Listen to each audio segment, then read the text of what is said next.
And in a matter of seconds, the brain reorganizes, remolds, and new chemical signals going to the body. Once energy makes it to the heart and it goes to the brain, and you teach a person how to create a coherent brain. And all of a sudden, you could say in a moment the past is washed away. Depending on who you ask, Dr. Joe Dispenza is either a font of eternal wisdom or a font of vapid pseudoscience, or somewhere in the middle. The people that love him, they watch him all the time. They're doing his meditations like every day. So I figured I would try to find out how much Joe Dispenza is too much Joe Dispenza. So if you're ready for a garbled mess of sciencey sounding words that prop up spiritual ideas, then you're in the right place. Hey everyone, if you're new here, I'm Andy Fellows, and if you're a former New Ager like me and you're interested in a more grounded and skeptical approach to New Age ideas, then why not subscribe to the channel and hit the bell? And make sure you stick it out to the end, because that is where I'm going to be exploring a little bit how Joe Dispenza attempts to communicate his ideas, so that we can sort of understand how and why he's got so many people convinced of what he's saying.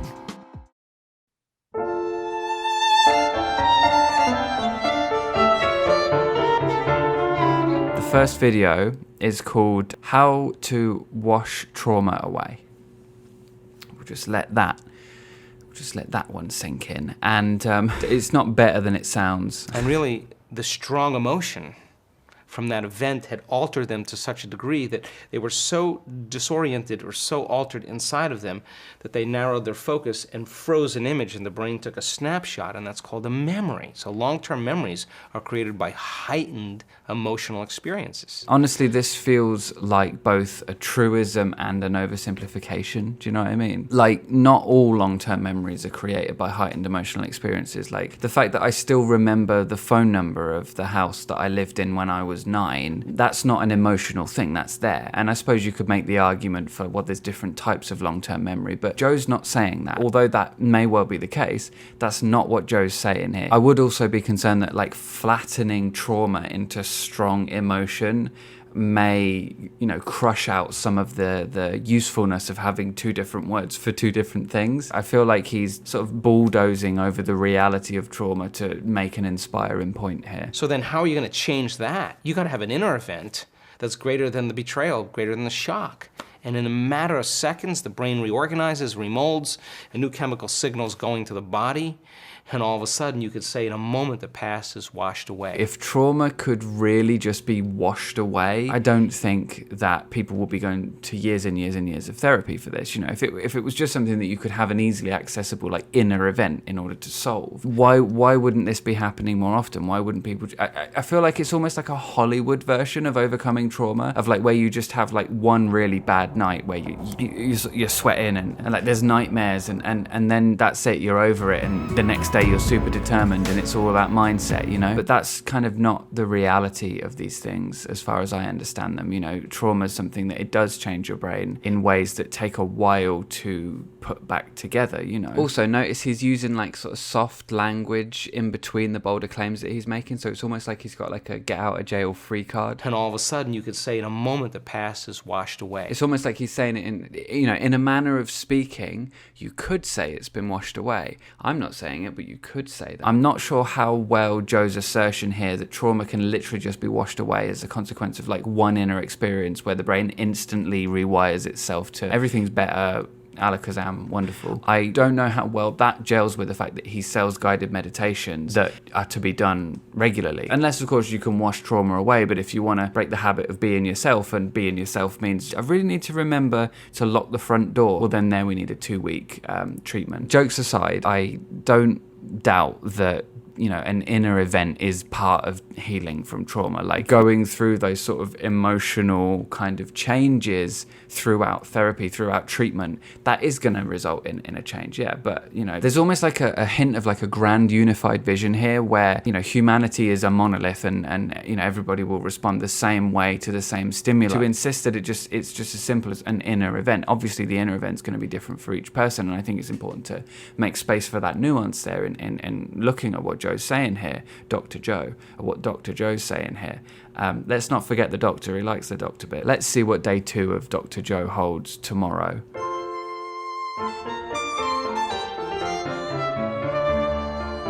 Okay, day 2 of watching Dr. Joe, and I've just twigged something, and I'm surprised it took me this long, right? You know he's Dr. Joe Dispenza, right? Look at his website, right? He's Dr. Joe Dispenza. Here on the About page, if you go down, it says he's got a Bachelor of Science degree and is a Doctor of Chiropractic. So I just need to emphasize that when we call him Dr. Joe, that doctor applies to him being a chiropractor.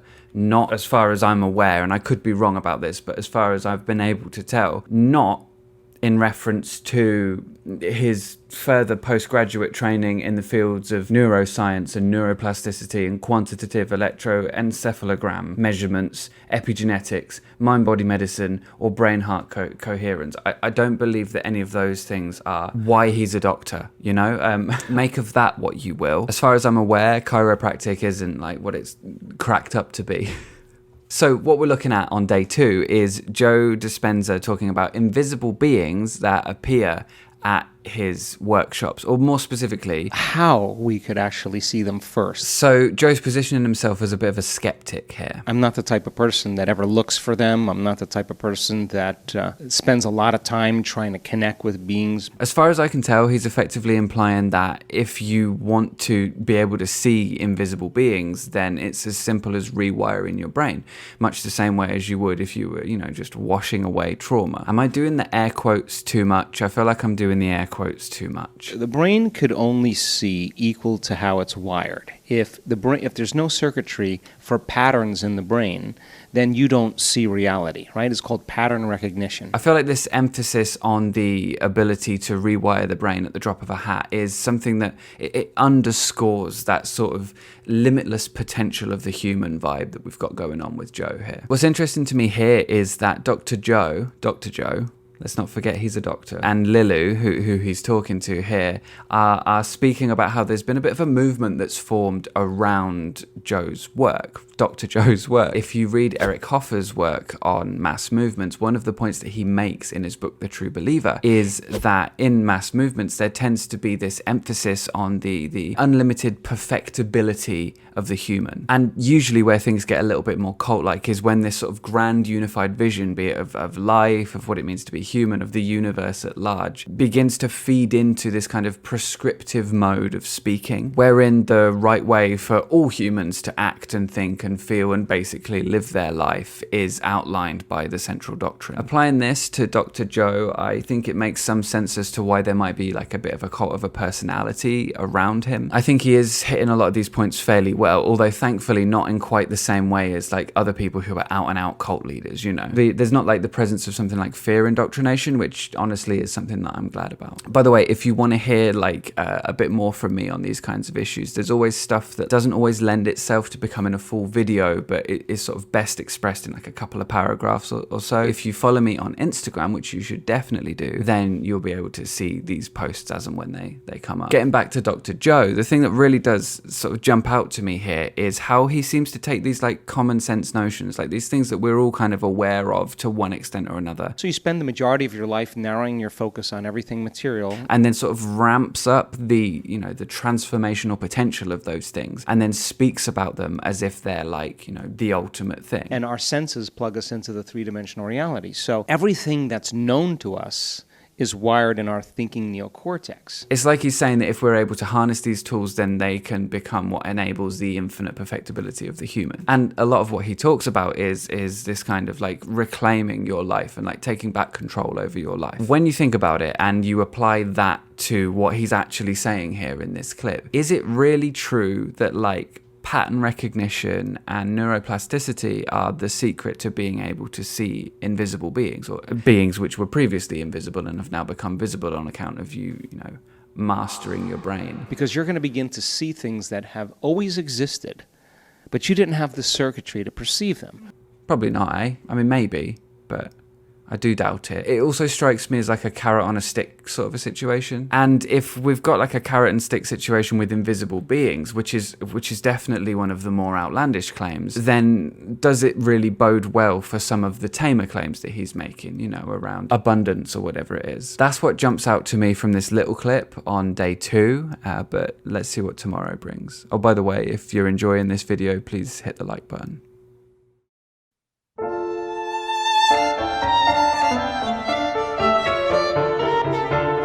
In this clip that I was looking at today, we see a really fascinating example of Joe doing effectively what you see so often in the New Age, which is the scientification of religious belief. And that's a phrase that I have picked up from Angela's Symposium, who I'll put a link to in the description. She's done a really interesting video on this exact issue. This, which has been called New Science or New Age Science, is the one which can work as an ally against what is perceived to be an old traditional science, which only perceived human beings as a set of mechanical functions. Dr. Joe here is giving us a prime example of this scientification of religious belief. So he's using the language of science, he's using concepts in science, but he's also splicing in some of this sort of new age belief, this new religious belief, if you like, of consciousness. So have a little look at this clip. The interesting quandary is that the brain is just an organ. It's no different than a liver or a kidney or a gallbladder. It's just a piece of tissue.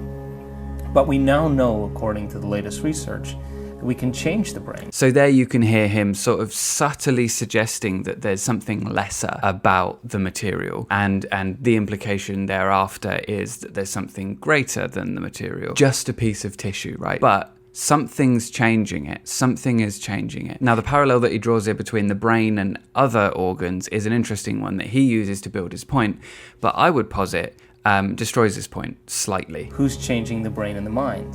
The brain can't change the brain because it's just an organ. So the brain can't change the brain because it's just an organ. But what if the brain changing, and not limitlessly, but within certain parameters, is part of the brain's function? What if it is just one of the many things that the brain does by virtue of being what it is in order to function and perform the role that it performs in the body, right? Like, for example, the stomach is going to start digesting food, but it's also releasing that food to the intestines at the right time so that the intestines can cope with it, right? And when he's saying, like, you can change the brain, it's almost like he's saying, you know, you can change the brain limitlessly, you can do anything. So if I changed my brain enough, I might just have a tiny hippopotamus in my head, right? But Joe Dispenza here, Dr. Joe Dispenza here, he has cracked the hard problem of consciousness.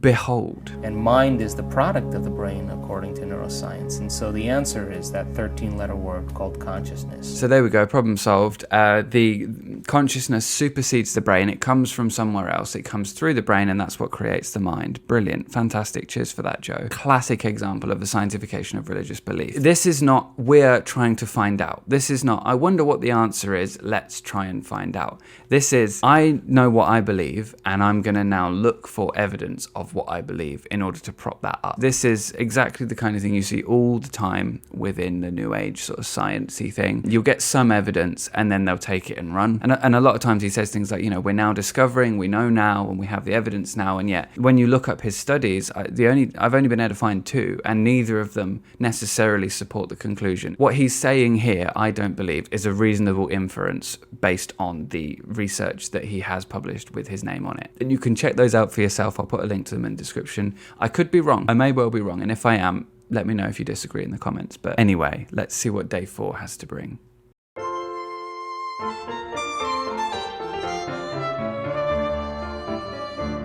Day 4 of Dr. Joe, and I've got my morning Joe here, my morning Dr. Joe, that is. And so today I'm going to be revisiting a video of Dr. Joe that I've watched a lot of times. And the reason I've watched it so many times is because he moves so quickly in it that the level of gish gallop that we're dealing with requires you to pause it every 2 or 3 seconds to maybe every 10 seconds to be able to like decipher what he's said. And this is something that I've seen Joe Dispenza do quite a lot. He will talk in this kind of stream of consciousness way. He will just say a lot of words. Those words don't always have to mean something, but what he'll do is he'll speak and speak and speak, and then he'll throw in something that people can say yes to and agree with. And then that will allow him to pivot slightly towards his central point, and then he'll gish gallop again a little bit and talk, and then he'll say something else that you can probably agree with, and then he'll pivot to the point where by the time he's actually got to the point of what he's going to say, his actual central message, you are overwhelmed with information. And so he will then say something that you're likely to perhaps latch onto and remember, and there you go.